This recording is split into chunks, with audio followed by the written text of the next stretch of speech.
है ना, जिसके कारण सबका अलग अलग ये सिग्नल बना हुआ है।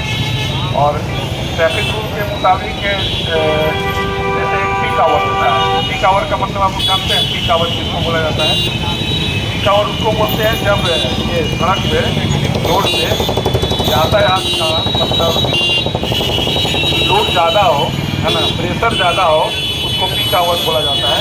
जैसे कि उस समय में बच्चे मतलब स्कूल, कॉलेज सभी लोग अपने ऑफिशियल कार्य जाने वाले स्टूडेंट खोलते हैं, तो उसको पीक आवर बोला जाता है। और पीक आवर मुख्यतः मतलब 10 से और 11 के बीच में होता है, क्योंकि उस समय सभी ऑफिस खुलते हैं, कॉलेज खुलते हैं और ये विद्यालय खुलता है। जैसे अभी तो मॉर्निंग का अभी ये मॉर्निंग का समय मॉर्निंग में ही मतलब शुरू होता है, तो 10 बजे के लगभग 10 और 11 के बीच में स्कूल ये क्लोज होता है, बंद होता है। तो उस समय ट्रैफिक पर प्रेशर अधिक हो जाता है, मतलब रोड पर गाड़ियों का दबाव अधिक हो जाता है और जिसके कारण ये उसको पीक आवर बोला जाता है। यानी कि जब सड़क पे मतलब गाड़ियों का दबाव अधिक हो जाता है जिस टाइम में, उसको पीक आवर बोला जाता है। और उसी को मतलब रेगुलेट करने के लिए हम लोग ट्रैफिक की तरफ से ये ट्रैफिक के व्यवस्था रेगुलेट करने के लिए हम लोग हैं। और उसमें जैसे हर एक जगह का अलग अलग नियम होता है और ये जो सिग्नल का भी है इसका टाइम अलग अलग होता है। वहाँ के परिस्थिति को देखते हुए इसका टाइमिंग अलग होता है। जैसे यहाँ ये काफ़ी हो रहा है, गाड़ी को लगाया जाना है। क्योंकि अगर जैसे अभी हम लोग उधर से आ रहे थे तो यहाँ देखें कि टोटो वाला यहाँ जितना चौराहा है जहाँ पे गाड़ी को जाना है जिस पर ही रोक दिए हुए था। तो जैसे इधर से जो गाड़ी जाएगा वो तो आप आगे नहीं बढ़ पाएगा, उस गाड़ी को वो रोक दिया। तो जिसके कारण क्या होगा, ट्रैफिक के बाधित हो गया। और बाधित होने के कारण जो जिनको नियम को पालन करना है, जैसे अब ये रास्ता तो ब्लॉक हो जाएगा, तो ब्लॉक हो जाने के कारण जो इधर से गाड़ी जाती है वो भी रुक जाएगी। इसके कारण यहाँ उस परिस्थिति को देखते हुए 70 मीटर की दूरी पर गाड़ी को रोकने का आदेश है। हम लोग उसके पालन कराने के लिए भी बहुत काफ़ी प्रयास करते हैं। फिर भी क्योंकि ये टोटो वाले जो हैं मतलब मनमानी करते हैं, कितना हो हम लोग फाइन करते हैं, लेकिन ये अपना मनमाना पर नहीं छोड़ते हैं।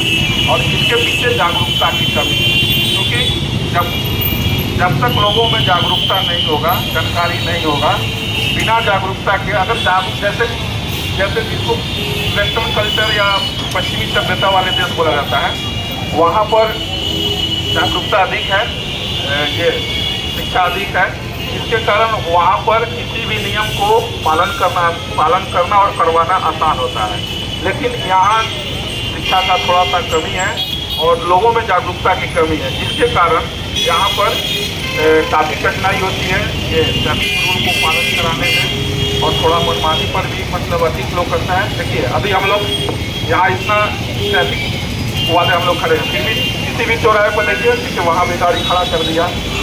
एक एक गाड़ी को हम लोग को मतलब एक गाड़ी को हटाना पड़ता है, जबकि डेली वाले हम लोग लगभग 6 महीने तक हम लोग बढ़ते रहता था जागरूक करने के लिए। इसी चौराहे से 70 मीटर की दूरी के बाद इस गाड़ी को आप पार करें, जिसके कारण गाड़ी के आवागमन में अवरोध उत्पन्न न हो।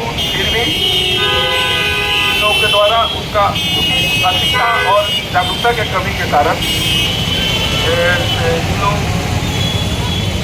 और जागरूकता का कमी इसलिए कहा जाएगा कि लोग सोचते हैं कि हम मतलब वहीं चढ़ें और वहीं उतर जाएं, मतलब जहाँ थोड़ा सा भी आगे मतलब नहीं जाएंगे। और ये टोटो वाला भी जहाँ उनको, चूँकि उनको भी अपने ये सवारी चाहिए और सवारी के लिए वो भी जहाँ सवारी देखते हैं वहीं गाड़ी रोक देते हैं। तो इसमें दोनों तरफ से कमी है, क्योंकि जागरूकता मेन जागरूकता है। अगर जागरूकता आ जाएगा तो मतलब उतना हम लोगों को मतलब ये क्या जितना मेहनत करना पड़ता है उतना हम लोग को मेहनत नहीं करना पड़ेगा। और हम लोग सभी लोग लगे रहते हैं, फिर भी जागरूकता के कमी के कारण अभी देखिए अभी हम 5 बार बोल रहे हैं, फिर भी देखिए वहाँ को 5 गाड़ी लगा दी है। बोलने के बाद भी वहाँ 5 गाड़ी लगाए हुए हैं, जबकि वहाँ प्रतिदिन हम लोग वहाँ से 10 गाड़ी को फाइन काटते होंगे, लेकिन कोई प्रभाव नहीं पड़ता है। ये सारा जागरूकता और शिक्षा के, देखिए हमारा कांस्टेबल बार बार जा रहा है, वहाँ से हटा रहा है गाड़ी, और हटने के बाद जैसे ही हटे फिर वहाँ आके गाड़ी को लगा दे रहा है। मतलब इतना घोर, मतलब क्या बोला जाए, जागरूकता की कमी है कि हम लोग उसका कल्पना नहीं कर सकते हैं। और जैसे हम लोग अगर कुछ क्वेश्चन करना है ट्रैफिक के संबंध में तो पूछ सकते हैं। बोलो बोलो। हाँ बिल्कुल सर, अज्ञानता की कमी है लोगों में, इसी वजह से सर। धन्यवाद सर। एक दो क्वेश्चन।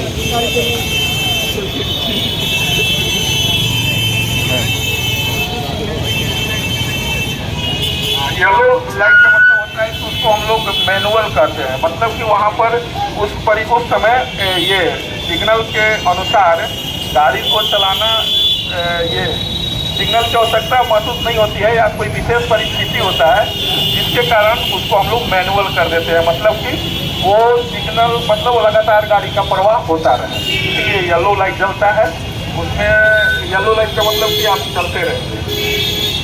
उस चौराहे पर उस समय उस तरह की परिस्थिति रहती है, या कोई वीआईपी आ जाए, है ना, वीआईपी के आने पर सिग्नल ये ट्रैफिक रूल का ये वायलेशन ना हो, मतलब उसका गलत इस्तेमाल या गलत तरीका उपयोग न माना जाए, इसलिए उसको येलो लाइट कर दिया जाता है, ताकि वहाँ का ये सिग्नल जो है और ट्रैफिक जो है लगातार चलता रहे, अबाध रूप से चलता रहे। समझ रहे? और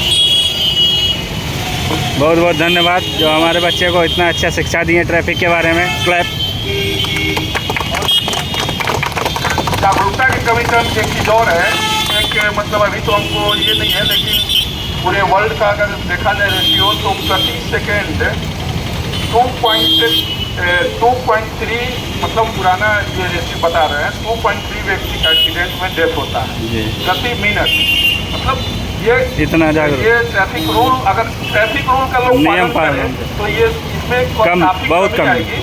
और जागरूकता के लिए मतलब ये जितना भी कोशिश, न्यायालय भी काफ़ी जागरूक है, और माननीय न्यायालय के द्वारा भी हम लोग को बार बार निर्देश मिलते रहता है, उसका हम लोग अनुपालन कराने का कोशिश करते हैं, ताकि ये ट्रैफिक एक्सीडेंट जो होता है, ट्रैफिक से रिलेटेड जो भी एक्सीडेंट होता है, जिसके भी घर का भी अगर कोई भी सदस्य का डेथ हो जाता है, अगर वो अपने घर का, अगर वो स्वामी है, मालिक है, एक व्यक्ति के अगर अपने उस परिवार का अगर एक व्यक्ति का डेथ हो जाए तो उसके परिवार को क्या कुछ मतलब मिलेगा, ये तो मतलब जिसके साथ हुआ हुआ वही जान सकता है। और ये सारा चीज़ मतलब कुछ बच्चे ऐसे होते हैं कि जो जान करके रूल को ये तोड़ते हैं, और वो मतलब ये क्या बोला था, दिखावटीपन के लिए, जिसके कारण उसको तो नहीं पता चलता है, लेकिन अगर उसके साथ पूरा ना कोई मतलब ये कुछ हादसा हो जाए, मतलब तो हादसा होने पर उसके परिवार के साथ क्या बीतता है, आर्थिक रूप से, मतलब आर्थिक और शारीरिक मानसिक रूप से कितना क्षति होता है। जैसे जिसके साथ एक्सीडेंट होता है, या तो डेथ होगा, या तो मतलब शरीर का कोई भी अंग जो है अंग भंग हो जाएगा, तो उससे क्या होगा, परिवार को आर्थिक क्षति होगा, जिसके साथ घटना होगा शारीरिक क्षति होगा, और इसके बाद काफ़ी समय तक उसको काफ़ी दिक्कत का सामना करना पड़ता है। अगर वही व्यक्ति, अगर एक व्यक्ति अगर ट्रैफिक रूल का पालन करने लगे तो मतलब ये क्या होगा कि उससे क्या होगा कि काफ़ी एक्सीडेंट में काफ़ी कमी आएगी। और इसका हम लोगों को बार बार मतलब माननीय न्यायालय द्वारा निर्देश भी प्राप्त होते रहता है, और सरकार के द्वारा भी इस पर हमेशा रूल बनते रहता है, लेकिन फिर भी लोग, देखिए जैसे हम लोग जो ये फाइन जो किया जाता है, फाइन का मुख्य मकसद ये है कि लोगों में जागरूकता है, मतलब सरकार को पैसा। ये आर्थिक अपना राजस्व इकट्ठा करने का मकसद नहीं है। गवर्नमेंट का मेन मकसद है कि इससे लोगों में जागरूकता है, और जागरूकता के लिए यही हम लोग मतलब फाइन का जो सिस्टम है, जागरूकता बढ़ाने के लिए किया जाता है। फिर भी लोग मतलब जानबूझ करके, और ये शिक्षा के कमी कहिए या कुछ मन का मतलब एक लोकल भाषा में मन का बढ़ना कर दीजिए, जिसके कारण लोग जानबूझ करके ये ट्रैफिक रूल का नियम को तोड़ते हैं। जगह से गलती से मौत तो बिल्कुल नहीं जाता है।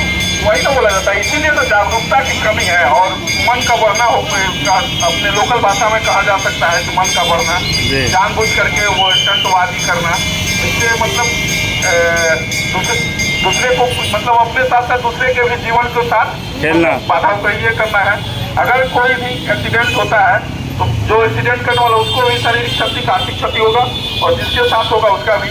अगर वही जैसे अभी हर एक एनएच के लिए अलग अलग मापदंड निर्धारित है कि किस एनएच पर कितना किलोमीटर के हिसाब से चलना है और उस हिसाब से उस रोड मतलब उस सड़क को बनाया जाता है।